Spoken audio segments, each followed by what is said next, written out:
My first argument was that it would cost billions and billions of dollars to institute this program. He says, of course, we're not instituting that.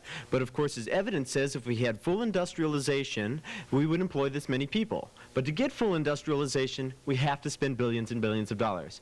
Now, when I say NASA officials and corporate officials have a reason to be overly optimistic, he responds, but that's illogical, because they'd want to increase their credibility with Congress, and we'd have to have counter studies. Well, first off, nobody has counter studies because NASA won't let them do them. Harper's indicates in 1975, nobody in NASA will believe that anybody outside can calculate costs correctly. Certainly a logical assumption from a government agency. But second off, the GAO, independent of NASA, has done evaluations, and they say NASA has messed up in the past. Paul Lewis in the National Journal indicates in 1976, the GAO concluded that civilian users still cannot assess the shuttle's attractiveness because of a lack of information about NASA's prices.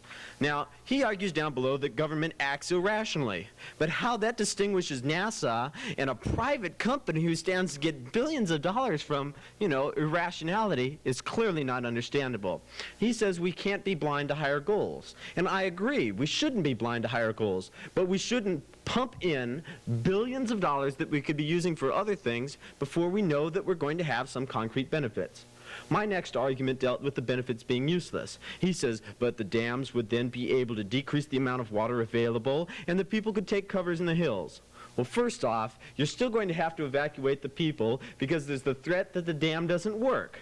Second off, there's no reason why the people on the ground can't figure out that the snow is going to melt and that it might melt a little fast. As a matter of fact, if they see the water rising, it would seem logical to assume that the water is melting kind of fast and maybe they should raise the dams, but there's no argument on this point from the affirmative. Now, he argues that these people should take cover in the hills. What hills? When we came in here, I didn't see that many that were available to hide behind.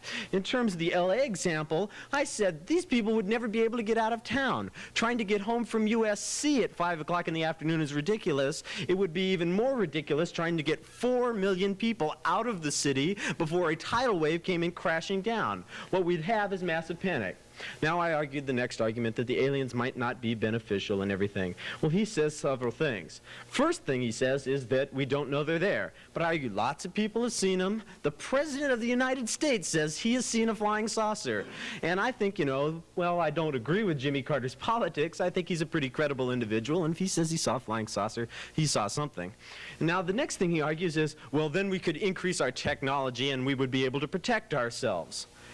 I don't see how we're going to be able to protect ourselves from beings who can transport themselves from one galaxy over here.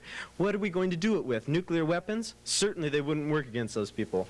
Now, on the employment advantage, it's real simple. He says that the unemployment level is high, but he doesn't correlate it to the people who are unemployed from NASA, and he doesn't correlate it to my argument that says most of those people don't want to work.